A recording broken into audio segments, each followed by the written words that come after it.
नीतू की उम्र भी केवल 10 साल थी। कानपुर के एक छोटे से मोहल्ले में वह एक पुराने हवेली जैसे मकान में अपनी माँ दुलारी के साथ रहती थी। कानपुर में आज से करीब 30 साल पहले दुलारी की शादी हुई थी। गांव की होने के कारण शहर के तौर तरीके उसे समझ नहीं आते थे। दुलारी के पति भगतराम बाजार में एक दुकान में नौकरी करते थे। आज से करीब 5 साल पहले उनके सिर में तेज दर्द उठा। अस्पताल ले गए। वहां सारे टेस्ट हुए तो डॉक्टर ने बताया इन्हें ब्रेन ट्यूमर है। दुलारी की तो जैसे जिंदगी ही बदल गई। घर में रहने वाली देहाती लड़की, जिसे बाहर का कुछ पता नहीं था, उसके सिर पर पूरी गृहस्थी का बोझ आ गया। साथ ही पति के इलाज के लिए पैसों का इंतजाम भी करना था। दुलारी ने किसी तरह हिम्मत करके घर से बाहर जाकर काम ढूंढा। 1-2 घरों में उसे साफ सफाई और खाना बनाने का काम मिल गया। दुलारी सुबह जल्दी से खाना बनाकर और नीतू को भगत जी के पास छोड़कर काम पर निकल जाती थी। घरों में काम करके दोपहर को वह घर आती और पति और बच्ची को खाना खिलाकर जल्दी जल्दी 2 निवाले खाकर वापस शाम के काम के लिए चली जाती थी। इसी बीच भगत जी की तबीयत बिगड़ती चली जा रही थी। एक दिन जब दुलारी अस्पताल में भगत जी के पास बैठी तो उन्होंने कहा, दुलारी मुझे लगता है मेरे जाने का समय आ गया है।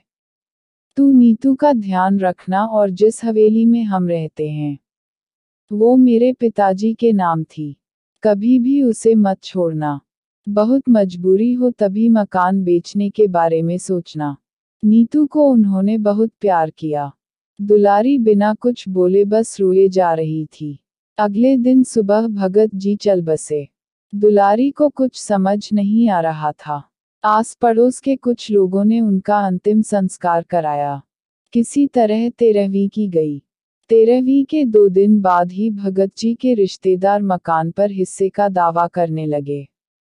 लेकिन इन 13 दिनों में और भगत जी के आखिरी शब्दों ने दुलारी को मजबूत कर दिया।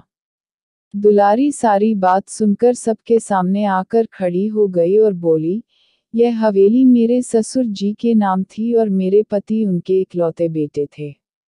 इस पर अब मेरा और मेरी बेटी का हक है। आप सब लोग चले जाइए यहाँ से। दुलारी की बात सुनकर जो रिश्तेदार उसे सीधा समझकर हवेली लेना चाहते थे, चुपचाप वापस लौट गए। दुलारी सुबह ही नीतू को लेकर काम पर निकल जाती और शाम तक काम करे घर आती थी।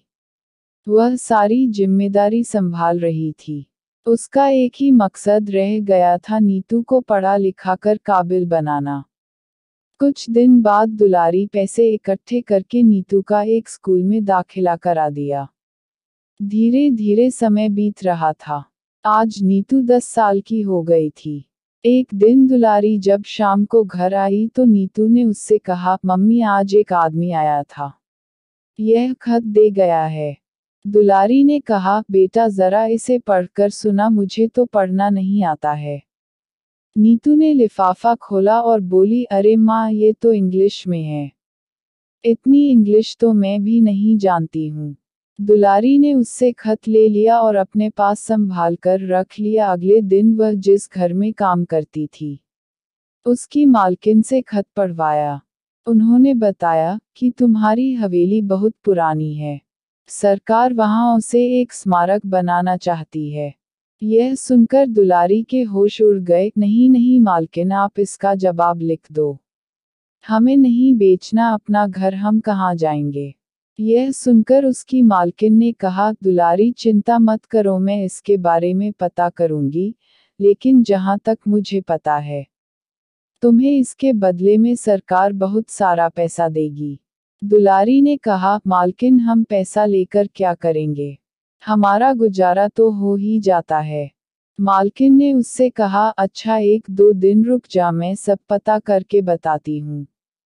दुलारी काम खत्म करके घर आ गई। उसे आज बहुत चिंता हो रही थी।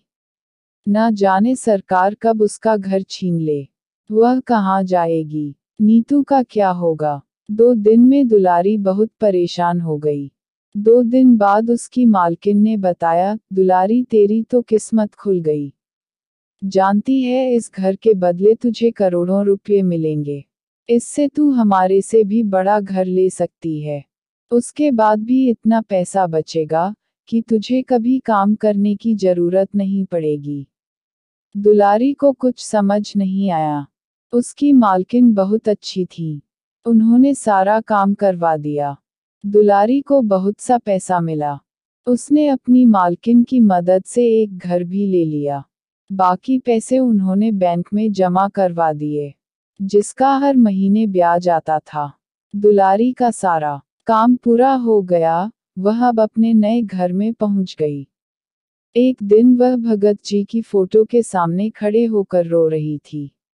नीतू के पूछने पर उसने बताया कि देख बेटी, तेरे पिता के साथ मैं केवल 5 साल रही, लेकिन उन्होंने आखिरी वक्त में अपनी सूझबूझ से मुझे मकाने के लिए डटे रहने को कहा, जिससे आज हम यहाँ तक पहुँच पाए।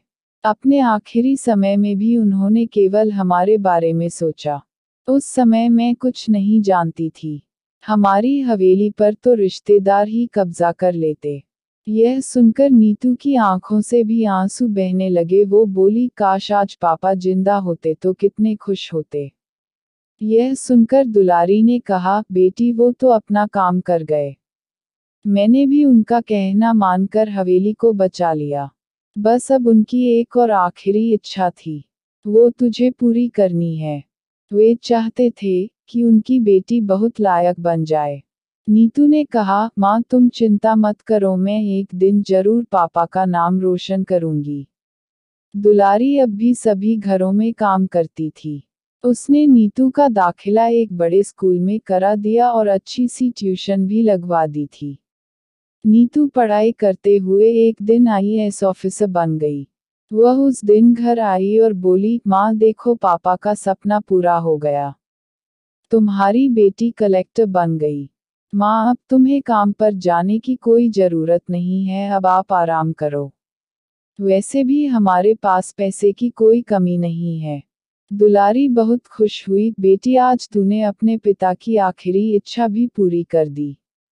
जानती है पैसों की जरूरत तो बहुत पहले खत्म हो गई थी, लेकिन मैं काम इसलिए करती थी जिस काम से तेरा पालन पोषण हुआ। उस काम की मैं बहुत इज्जत करती हूँ। दुलारी और नीतू दोनों भगत जी की फोटो के सामने खड़ी थी। दुलारी ने कुछ देर उनसे बात की, फिर आकर पलंग पर बैठ गई। वह बोली, बस बेटी अब मेरा काम पूरा हो गया, अब मुझे मुक्ति मिल जाएगी। यह कहकर दुलारी एक ओर लुढ़क गई। नीतू ने भागकर उसे उठाया, लेकिन वह अब कहाँ, वह तो मुक्त हो चुकी थी। नीतू रोते रोते यही सोच रही थी, आखिर मेरी माँ ने क्यों कभी सुख नहीं उठा पाया। आज अब उनके सुख उठाने का समय आया तो भगवान ने उन्हें अपने पास बुला लिया।